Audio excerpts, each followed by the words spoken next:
Hello. Hello and नमस्ते दोस्तों, कैसे हो आप लोग। आई होप आप बहुत ही अच्छा होगे और अच्छा कर रहे होगे। और आज का अभी आपने बहुत जल्दी ही एमसीआरई का एग्ज़ाम दे के रखा होगा। अभी दिसंबर वाले सेशन में अभी जो एग्ज़ाम हुआ है एमसीआरई 4 नाम से एडवर्टाइज हो रखा था ये। आई होप आप सारे लैब टेक्नीशियंस के एग्ज़ाम जिसने भी दे रखे हो उनके सारे एग्ज़ाम्स अच्छे हुए होंगे। जैसा कि हमको पता है one of the easiest question paper अपने इतिहास में एम्स ने पूछा था, तो एक्सपेक्टेड कट ऑफ भी बहुत ही ज़्यादा होने वाला है। इसका बात हम फिर कभी या फिर कल के वीडियो में करेंगे। आज हम बात सिर्फ और सिर्फ आंसर की ही करने वाले हैं।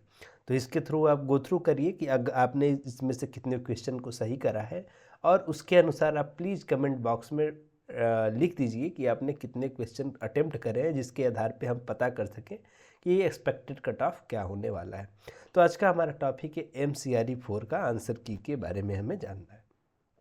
सबसे पहले हम लोग एक क्वेश्चन पढ़े थे, yellow bag waste is used for, तो दैट इज क्वेश्चन हमारा इसका आंसर होगा solid waste. Yellow bag waste जो है वो सॉइल्ड वेस्ट के लिए ही यूज करा जाता है। ठीक है। Again universal donor blood group कौन सा है, तो वो ओ निगेटिव है।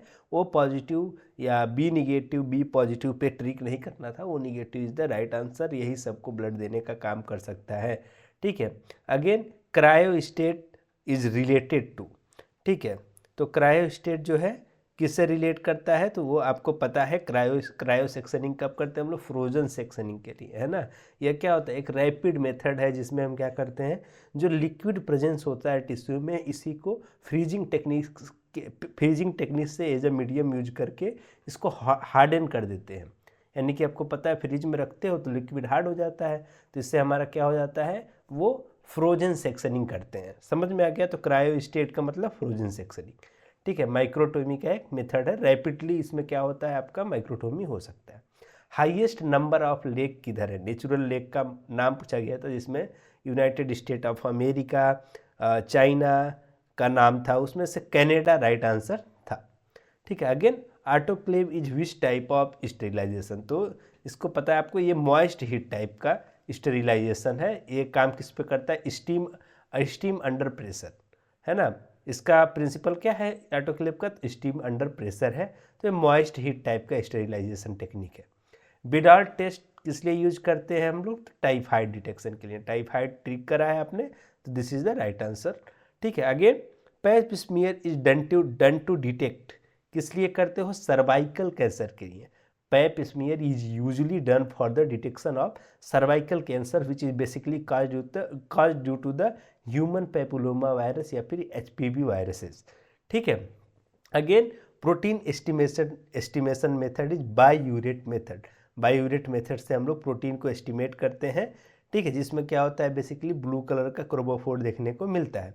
अगेन बिलिरुबिन एस्टिमेशन मेथड में आपको पता है ज़्यादातर हम लोग मिलायो एबलिन या फिर डाइएजो मेथड का नाम सुना होगा, तो मिलायो एबलिन मेथड भी करते हैं, लेकिन उधर मिलायो एबलिन नहीं था, तो डाइएजो मेथड से भी हम लोग बिलिरुबिन को एस्टिमेट करने का काम करते थे। Then diazo is the right answer. अगर जो आपने इस पर टिक करा है then it is very good for you.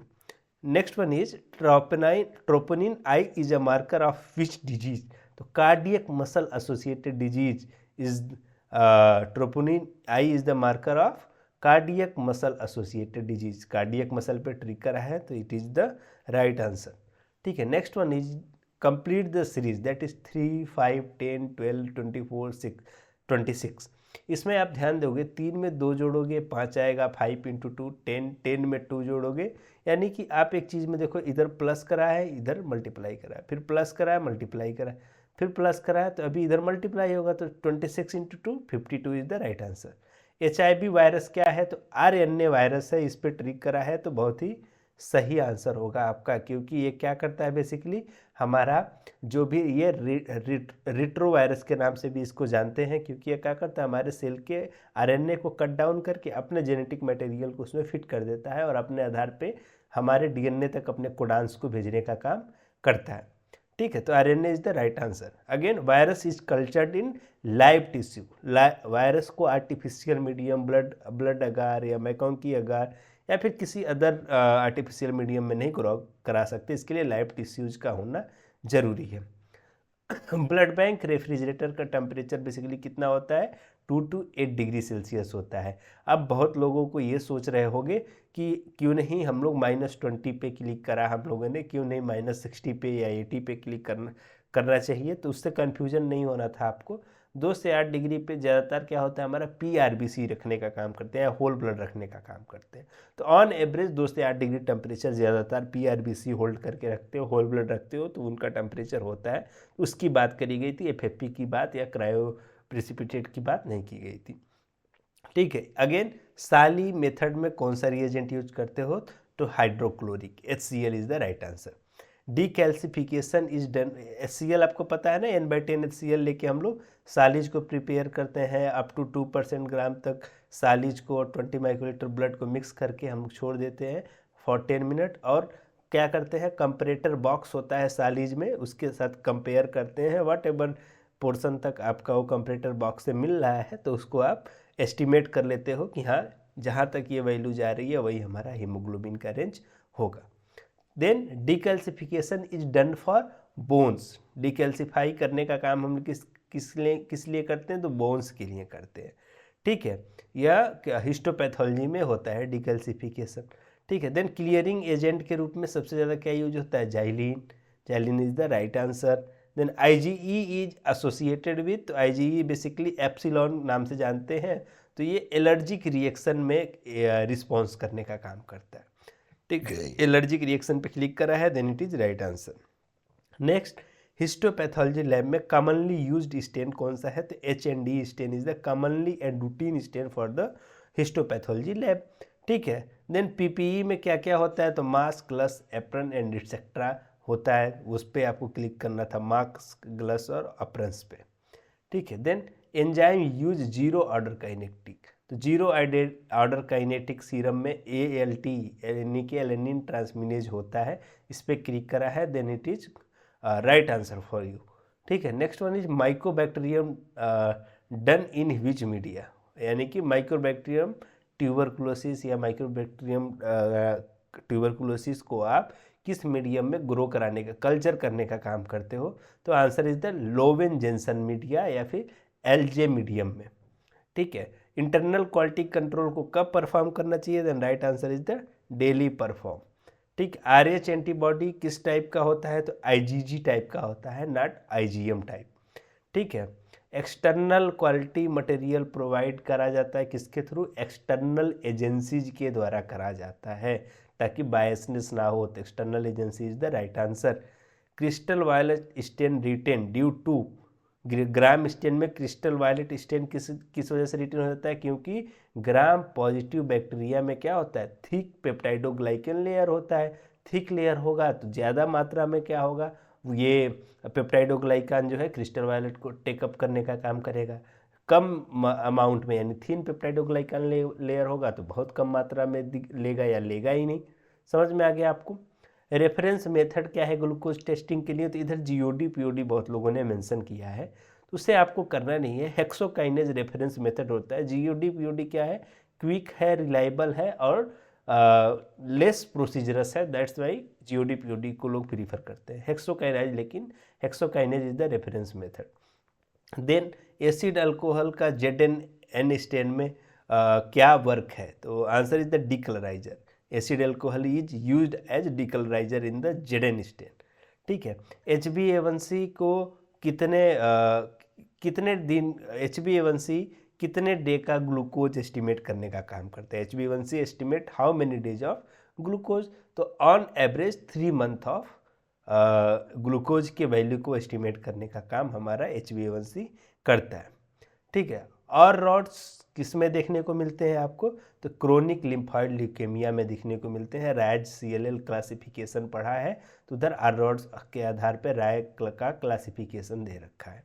ठीक है, फास्टिंग ब्लड शुगर का नॉर्मल रेंज कितना होता है, तो 17 to 110 is the right answer. ठीक है, mg/dl। Again AST-LT ratio increased इन एल्कोहलिज्म, बेसिकली क्रोनिक एल्कोहलिज्म में STLT बढ़ जाता है। वायरल हेपेटाइटिस भी उसमें आंसर था, उसको आपको उस ऑप्शन को क्लिक नहीं करना था, क्योंकि हमारा वायरल हेपेटाइटिस बेसिकली क्या होता है, किसी भी प्रकार का वायरल इन्फेक्शन से होता है, तो उसके लिए बहुत सारी चीज़ें जिम्मेदार हो सकती हैं, और उसके लिए HbSAg, HCP एक्सेट्रा टेस्ट कराते हैं। लेकिन एल्कोहलिज्म में डायरेक्टली STLT का रेशियो बढ़ता है, ये याद रखना है आपको। अगेन, कैल्शियम किस में डिक्रीज होता है, तो हाइपोपैराथायराइडिज्म में कैल्शियम का लेवल डिक्रीज हो जाता है। ठीक है, क्योंकि जब भी आप थायराइड पढ़ोगे तो देखोगे कि उधर कैल्शियम का रोल है। थायराइड आप जब पढ़ेंगे तो ट्राईआइडोथायरोनिन, ठीक है, या फिर टेट्राआइडोथायरोनिन, है ना, इन सब में क्या है कि कैल्शियम का रोल होता है। उधर थायराइड ग्लैंड से ही कैल्शियम को एक तरह से कंट्रोल करने का काम करा जाता है। तो hypoparathyroidism is the right answer. Anaerobic culture done in anaerobic jar, candle jar भी था, आई थिंक वो भी सही होता था मेरे हिसाब से, लेकिन कैंडल जार उधर नहीं लिखना था। अगर जो एनारोबिक जार ऑप्शन दे रखा था तो ये सबसे अच्छा आंसर है, anaerobic jar is the right answer. ठीक है, कुंभ टेस्ट क्या डिटेक्ट करने का काम करता है, तो RBC एंटीबॉडी को डिटेक्ट करता है। बेसिकली यह क्या करता है, RBC में कौन सा एंटीबॉडी कोटेड है, such as RH antibody detect करने का काम करता है। ठीक है, NSI, when to report in case of NSI, यानी निडल स्टिक इंजरी में कब रिपोर्ट करनी है, तो इमीडिएटली रिपोर्ट करनी होती है हमको। ठीक है, डे आफ्टर या वीक आफ्टर ऐसा रिपोर्ट नहीं करना है, एज सुन एज पॉसिबल, तो immediately is the right answer. RH incompatibility seen in, RH incompatibility कब ज़्यादातर देखने को मिलता है, तो सब्सिक्वेंट प्रेगनेंसी में, फर्स्ट प्रेगनेंसी में नहीं, जब दूसरा बेबी या फिर तीसरा बेबी होते हैं तो उनमें इस तरह का इनकम्पैटिबिलिटी देखने को मिलता है, क्योंकि पहले बेबी का रिमेनेंट RH का एंटीबॉडी शेष रह जाता है मदर के अम्बिलिकल कॉर्ड में, जिसके वजह से क्या होता है आपका प्लेसेंटा में, जिससे हमारा क्या होता है कि उस दूसरे वाला बेबी जब भी कंसीव होता है तो उसका मेच्योरेशन के बाद से उसमें क्या होता है, हीमोलाइसिस चालू हो जाती है, यानी हीमोलाइटिक डिजीज ऑफ न्यूबॉर्न देखने को मिलता है। फिर आता है फ्लेम फोटोमेट्री का प्रिंसिपल क्या है, तो ये एमिशन ऑफ लाइट का है। ठीक है, फ्लेम फोटोमेट्री में क्या होता है, लाइट का emission is the right answer. Cytology में क्या स्टडी करते हैं, तो सेल स्टडी करते हैं, बहुत ही कॉमन आंसर था, टिश्यू या अदर थिंग्स को लिखना नहीं था आपको, cell is the right answer. अगर रेटिकुलोसाइट इंडिकेट करता है, रेटिकुलोसाइट अगर जो इंक्रीज है तो बोन मैरो एक्टिविटी बताता है, ना कि हीमोलिसिस बताता है। हीमोलिसिस को बताने के लिए आपको LDH एंड अदर टेस्ट कराने हैं, बिलिरुबिन करना है। बोन मैरो एक्टिविटी के लिए रेटिकुलोसाइट इंडिकेट करता है। जब बोन मैरो की एक्टिविटी अच्छी नहीं है तो क्या होगा, उसमें रेटिकुलोसाइट यानी कि न्यूक्लिएटेड RBC ज़्यादा मात्रा में देखने को मिलेंगे। ठीक है, PT टेस्ट किस पाथवे के लिए है, तो एक्सट्रिंसिक पाथवे के लिए या कॉमन पाथवे के लिए, तो दोनों में से कोई भी आपने ट्रिक करा है तो वो सही आंसर, कॉमन पाथवे को भी डिटेक्ट करता है और एक्सट्रिंसिक पाथवे को भी। ठीक है, मोस्ट एबंडेंट एंटीबॉडी को क्या होता है डायबिटिक मेलाइटस में, सबसे ज़्यादा क्या बढ़ा होता है, तो बीटा हाइड्रोक्सी ब्यूटेरिक एसिड बढ़ा होता है। आपको एसीटोन या फिर डाइएस्टिक एसिड पर क्लिक नहीं करना था, beta hydroxy butyric acid is the right answer. HDL level low होता है किस केसेज में, ओबेसिटी में। ओबेसिटी में हाई डेंसिटी लिपोप्रोटीन कम हो जाता है। High density lipoprotein is basically known as good cholesterol, क्योंकि इसकी डेंसिटी हाई होती है तो यह बहुत ही जल्दी क्या होता है, मूव कर जाता है। लो डेंसिटी लिपोप्रोटीन जो है उनकी डेंसिटी कम होने की वजह से ये कम मोटाइल होते हैं, जिसकी वजह से या जगह जगह पे कैपिलरीज में जाके या फिर हमारा वॉल्व्स में जाके फंस जाते हैं और उधर ये एथेरोस्क्लेरोसिस वगैरह कॉज करने का, इस्केमिक हार्ट डिजीज कॉज करने का काम करते हैं। तो HDL लेवल बेसिकली ओबेसिटी में लो हो जाता है। Complement system is which type of immunity, तो कंप्लीमेंट सिस्टम बहुत ही आसान बात है, इनेट टाइप ऑफ इम्यूनिटी होता है। ठीक है, ESR done in which anticoagulant, then sodium citrate is the right answer. Sodium citrate में ESR होता है। अगर जो आपने इसके लिए फ्लोराइड या फिर EDTA पे क्लिक करा है then it is wrong, sodium citrate is the right answer. FB stain is done for mycobacterium tuberculosis and या फिर किसी भी प्रकार के माइक्रोबैक्टीरियम स्पीसीज के लिए हम लोग FB स्टेन करते हैं। MTB is the right answer. Biosafety cabinet second for environmental and sample safety, ठीक है। बायोसेफ्टी कैबिनेट सेकेंड बेसिकली क्या है, इन्वायरमेंटल सेफ्टी पे भी काम करता है और सैंपल से भी सेफ्टी प्रोवाइड करने का काम करता है। सीरम एमाइलेज क्या इंडिकेट करता है, पेनक्रिएटाइटिस को इंक्रीज करता है, क्योंकि अमाइलेज बेसिकली पेनक्रियाज से सिक्रीट होता है, पेनक्रियाज की एक्नी सेल से होता है, और किसी भी प्रकार का इन्फ्लेमेशन एक्नी सेल में है, पेनक्रिएटाइटिस है, तो सीरम एमाइलेज का मात्रा बढ़ जाता है। Again haemolysed sample is not suitable for which analyte, तो electrolyte is the right answer, क्योंकि पता है ब्लड में बहुत सारा मात्रा में पोटेशियम होता है और जैसे ही और कैल्शियम भी होता है।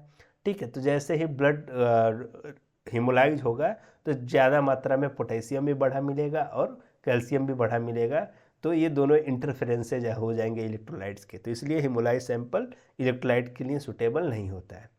Then serum potassium increased in nephropathy is the right answer, यानी रीनल डिजीज में सीरम पोटेशियम बेसिकली बढ़ जाता है, यानी पोटेशियम बार बार एब्जॉर्ब होने लगता है, वो हमारा यूरिनरी सिस्टम से बाहर नहीं होता है। ठीक है, serum iron decrease in IDA, iron deficiency anaemia में सीरम आयरन डिक्रीज हो जाता है। नॉन वोलेटाइल मेमोरी कौन सा है, तो रोम is the right answer.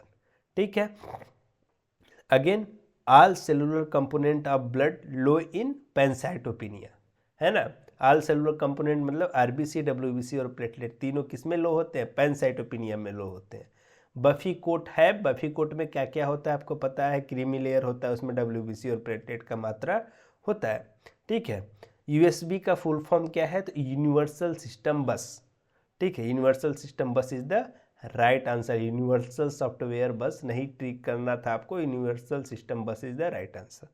Again most specific cardiac marker is trop I, troponin I is the right answer for the most specific cardiac marker. ठीक है, देन लार्जेस्ट डिजर्ट का ऑप्शन था उधर, तो उसका आंसर था सहारा। ठीक है, Saharan desert is the largest desert in Asia. ठीक है, again a person moved 6 metre east then turn left 8 metre walk final end walk, what are the final distance from the initial movement, तो answer is the 10 metre is the right answer. अगर जो 10 metre पे click करा है then आपके लिए ये सही आंसर होगा। सिकल सेल एनीमिया किस प्रकार का डिसऑर्डर है, तो then it is the haemoglobinopathy disorder, HBS के वजह से होता है ये। ठीक है, तो हीमोग्लोबिनोपैथी में आता है ये। ठीक है, मलेरिया पैरासाइट किस में देखे जाते हैं बेसिकली, तो पेरिफेरल ब्लड स्मीयर में देखने का काम होता है। आप ये नहीं बोलेंगे आरटीएम में भी देखा जाता है, आरटीएम में हम लोग क्या करते हैं, रिएक्टिव एंड नॉन रिएक्टिव बताते हैं, पीएफ या पीपी प्रेजेंट है कि नहीं प्रेजेंट है on the basis of antigen antibody reaction, ना कि हम लोग मलेरिया पैरासाइट को देखते हैं। देखना पूछा गया है मतलब माइक्रोस्कोपी, वो पेरिफेरल ब्लड स्मीयर में रिस्मान स्टेन या राइट स्टेन करके आप पहचानते हो। ठीक है, फिर आरबीसी का लाइफ स्पैन कितना होता है, then it answer is 120 days. Albumin decrease in nephrotic syndrome, nephrotic syndrome में क्या होता है, एल्बुमिन डिक्रीज होता है। HbSAg अगर जो कहीं पे है तो उसका मतलब है हेपेटाइटिस बी का इन्फेक्शन, ना कि हेपेटाइटिस का टाइटर। समझ में आ गया, टाइटर पे भी बहुत लोगों ने आंसर किया है, मेरी जिन लोगों से बात हुई, तो ये ध्यान दीजिए, HbSAg बेसिकली इंडिकेट करता है हेपेटाइटिस बी के इन्फेक्शन को। नॉट एन इनपुट डिवाइस, कौन सा एक इनपुट डिवाइस नहीं है, तो plotter is the right answer. Other things such as keyboard mouse etcetera all the input devices, plotter is not the input device, तो plotter पे क्लिक करना था आपको। Commonest fixative of histopathology is formalin, formalin is the commonest fixative, later on fixative EDTA and picric acid later on ये भी fixative के रूप में काम कर जाते हैं, लेकिन कॉमनेस्ट फॉर्मेलिन होता है क्योंकि easy to prepare, easy to handle and cheaper in nature होता है। Microtome used for section cutting, microtome किस लिए यूज करा जाता है, सेक्शन को कट करने के लिए। प्लेटलेट डिक्रीज होता है किस कंडीशन में, कुछ ऑप्शंस थे उसमें ल्यूकेमिया सबसे अच्छा आंसर था, तो ल्यूकेमिया पे आपको ट्रिक करना था। सीटिंग अरेंजमेंट का एक क्वेश्चन था कि एक ए पर्सन के बगल में 3 लोग बैठे हैं, बी के बगल में 5 लोग बैठे हैं और बीच में 4 लोग बैठे हैं, तो उन सबको जोड़ लेना था, 5 3 8 और 4 12, तो 12 is the right answer. Article का प्रीपोजिशन पूछा गया था, तो इन उसमें सही आंसर था, इन पे क्लिक करा था तो आपका आंसर सही होगा। सिम्फनी, सिम्फनी के साथ क्या सूटेबल था, तो कंपोजर। स्टोरी के साथ अगर जो ऑथर है तो सिम्फनी के साथ क्या सूटेबल होगा, तो composer is the right answer. ठीक है। सेंटेंस में रॉन्ग फाइंड करना था आपको, तो had he is the right wrong answer. Had he पर आपने एक ट्रिक करा है तो ये आपके लिए सही होगा। देन माइक्रोसिटिक हाइपोक्रोमिक एनीमिया का कॉमनेस्ट डिजीज क्या है, iron deficiency anaemia. Commonest anaemia microcytic hypochromic का आईडीए यानी कि आयरन डिफिशियंसी एनीमिया होता है। ईएसआर का नॉर्मल रेंज मेल में कितना होता है, 10 to 20 is the right answer. अब बहुत लोग बोलेंगे 0 to 15 mm/h होना चाहिए सर, लेकिन वो ऑप्शन सर नहीं था उसमें, तो 10 to 20 पे क्लिक करा है, then it is right for you. Succinct का सिनोनिम पूछा गया था, तो सकिंक्ट का सिनोनिम समरी होता है या कंसाइज होता है। इक्विबिटस का मीनिंग पूछा गया था, इक्विबिटस का मतलब एवरीवेयर, सर्वत्र पाए जाने वाला। It's all about the MCRE answer की ऑलमोस्ट हमने 76 क्वेश्चन को कवर करा है। कुछ क्वेश्चंस मुझसे याद नहीं रहे, अगर जो आपको याद है तो कमेंट बॉक्स में डिस्कस करिए। आई होप आपके लिए यह वीडियो काफ़ी हेल्पफुल हो, और इसके आधार पे मुझे बताइए इन 76 क्वेश्चन में आपको कितने क्वेश्चन सही होने के चांसेज है। फर्दर हम इसके कट ऑफ पे और डिफ़िकल्टी लेवल पे कल बात करेंगे। वीडियो अच्छा लगा तो सब्सक्राइब करो, दोस्तों को शेयर करो। Thank you, bye bye. कल मिलते हैं नई ऊर्जा के साथ। Thank you.